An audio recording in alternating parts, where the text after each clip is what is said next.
everyone. My name is Caitlin Walrath. I am the Chief Executive of Operations here at Debate Boutique, and today we are interviewing Victoria Yonter for the position of a Debate Boutique consultant, which, yay, really exciting. We're very glad to have her. But before we get into that, I just want to remind everyone about kind of the exciting things we have coming up this summer, and kind of reminding everyone what the message of Debate Boutique is. So we've always been committed to creating financially accessible debate coaching to students, both in terms of providing a camp-like experience and kind of consulting over the summer, as well as kind of providing consulting throughout the year. And this summer, we're excited to announce we have a 4-week summer high school program for both LD and policy that will be running from July 1st to July 29th. And we also have a 10-day college program for all levels that will run from July 27th to August 5th. In addition to that, at the end of the summer, we will have a Boutique Burner Plus tournament that will run from August 7th to the 12th. And we hope that we'll see you all there and you'll be able to join us. But without further ado, we will start the interview. Hello, Victoria. It's good to have you. Hello. It's good to be here. I worked with Victoria a couple years ago, back when we were RAs at Michigan, and it's kind of wild that we get to work together again. And I'm really excited, kind of to do it. So, yay. The first thing I want to ask you about is just kind of like, who are you? What are your debater credentials? What have you been doing the last couple of years? Yeah, so I think my credentials actually start oddly in a very different place than what anyone else can really say. So growing up, I had a very strong speech impediment and a lot of hearing issues, actually. So when my mom was pregnant with me, I was actually, they were told to never expect me to even be able to speak. And so I've always taken debate kind of as a personal challenge. What that meant, of course, debating in a very lay district in rural Missouri was that I was unbelievably terrible at debate for the first 3 years. And things that were really outside my control. No matter how many cards I cut, I would never have an elegant, speaking style, right? And so I think working through that has really helped me care about all debaters, as someone who was the person, who went 0-4 at tournaments, for more than I should admit, maybe. But then I eventually, got the hang of debate as a person debating. And so I did all sorts of speech events, debate events, did LD and policy, also Congress and extemp and oratory, all of the things in Missouri. I was pretty successful on the local circuit. And then I got the opportunity to debate at the University of Georgia, which is absolutely phenomenal. And I cited, NDT-CEDA debate there. And I also filled a very, supportive and public debate role on campus. So really focusing on how to be better speakers, how do we take what we've learned in policy debate and really present it to the public, and how do we really support a team? And so that was kind of me as a debater. And then I went on to more of the coaching and judging sphere. I love that you started with talking about kind of how you've worked through kind of your own struggles in debate and kind of how that translates and highlights how much you love supporting debate, because that's something we really love in our consultants, just not only loving the competition but loving debate as an activity and the people in it. So it's really nice to hear you highlight that, and I hear your story because I've never heard those details before. So it's wonderful that debate still has you, and we didn't scare you away. Speaking of, the next thing I want to ask you about are just kind of the last thing you mentioned, your kind of coaching credentials. What's that been like, kind of transitioning into that world? Yeah, so when I left Georgia, I actually thought I was done with debate forever. There was a lot of crying at the ADA National Championship. People not even on my team, they were just upset to see me leave.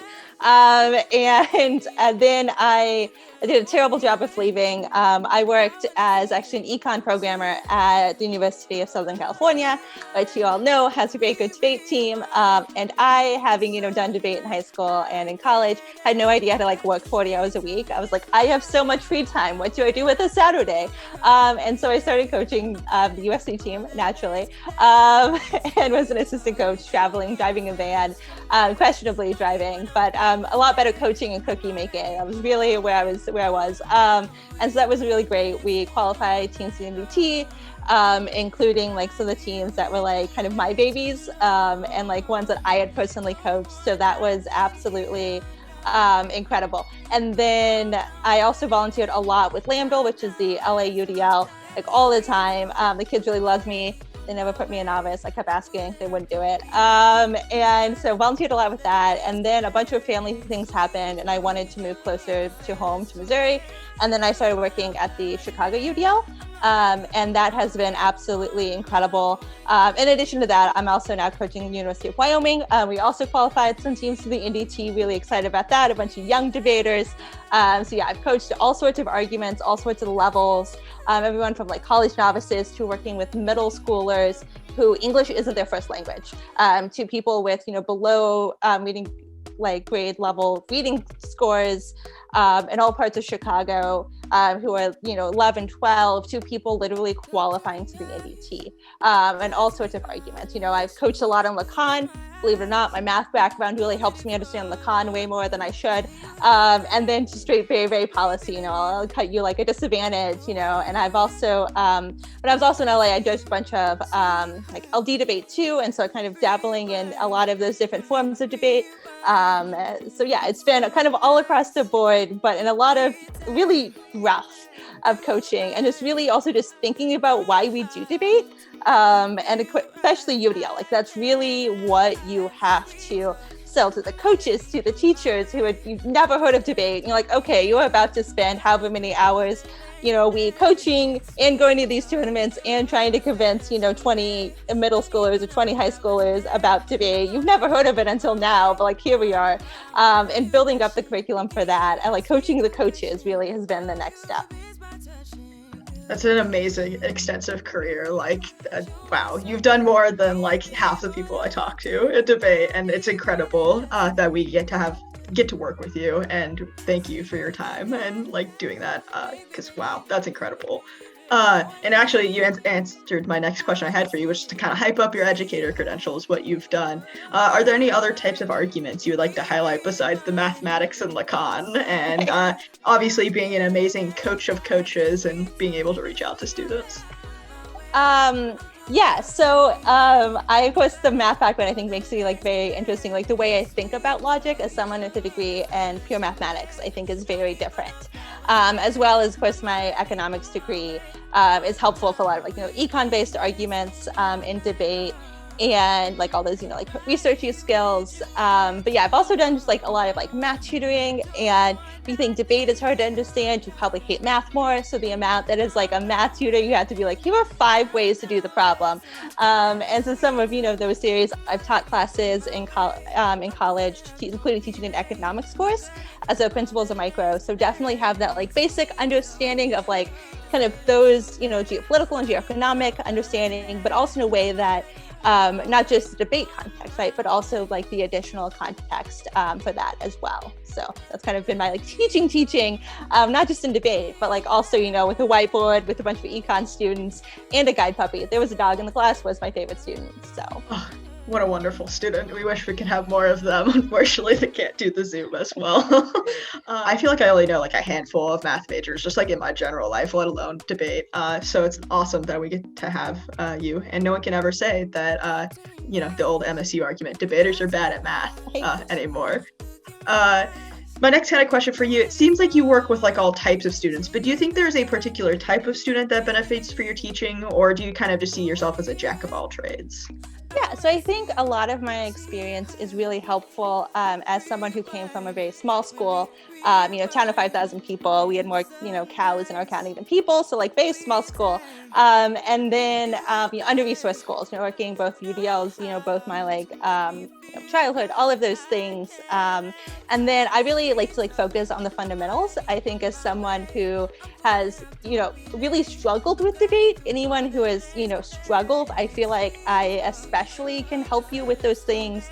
Like when you just can't win rounds and you're like, what is missing? It's kind of hard sometimes to see what you're missing if you've always been good at it. But as someone who wasn't, right, I'm able to be like, okay, here's what helped me. Here's the way of thinking about it. And, my tab room record speaks for how many, rounds I've judged, but I've definitely seen it all and all across the spectrum. So that's kind of what I really love to focus on. In addition to like, really argument refinement, I think is of course really fun, but really the like, what am I missing pieces I think is always so fun. I agree. I think getting back to the debate fundamentals is just like something that like a lot of people just gloss over because like you don't go back to it. But like even the best of the best or whatever, what they're doing before their top tournaments is practicing their fundamentals because like that's something everyone needs to work on. So it's nice to hear you speak on that. My kind of last question for you is why you and Debate Boutique? Why did you decide to do it? Why are you kind of interested in the program, and what do you kind of hope to bring to our kind of all of our program sessions, etc.? Yeah, so the I think two major components is that of its accessibility, and then secondly, that of kind of bridging those gaps. So first on the accessibility, so it's something that has always really been a concern of mine as someone who didn't have a lot of access in high school, never got to do any overnight camp. Thankfully, the Missouri State camp is, close to me in the world before, digital debate camps and virtual options. And so I love that access. It's like part of my role of tournaments at the Chicago UDL, I actually built out a tournament system that you didn't need internet access to compete in our tournaments virtually. And so like doing initiatives like that, I think really speak to how much I care about literally everyone having access to debate. Whether it was creating versions of the files I produced for the UDL in Google Docs, like putting out videos, how do you debate on Google Docs? Because Word is expensive and people don't think about that, right? And so I've spent so much time thinking about that. And I love the Debate Boutique because really geared itself towards, we care about everyone debating, which is something that I think really speaks to me because I would have been that kid, right? Like we didn't have the money to send me to expensive summer camps. Like I didn't have that access. I think lastly is the kind of the bridging the gap and that like personal instruction and how important that is. I was really lucky in the first year and a half of my debate career to have someone who had policy debate experience and had that debate experience. But then after he left, I didn't have really anyone to go to. And I didn't really know who to ask. I remember asking one of the assistant coaches at Missouri State, actually coached local high school, and she basically became my coach as well. I asked her all sorts of questions and she looked at my ballots and all of that. But like, what do you do without those people? And I see, a lot of context of my work, people just not having those people to go to for those debate questions and those extra resources. You want to get better, but like, there are so many camp files. How do you parse through the 300 files and know what's good and who tells you what's good? And really getting that accessibility and that one-on-one coaching, because everyone is different in debate. Like a lot of people need these like, higher level research skills, but like for me, that was easy, but the basic speaking wasn't. And I think it's so important that we realize that people are different, right? We all have different skill sets that maybe we enjoy more, or maybe we just need to get better, but there's no one size fits all debate. I think anyone who's watched enough debates or talked to debaters realizes the breadth of arguments, but the breadth of people.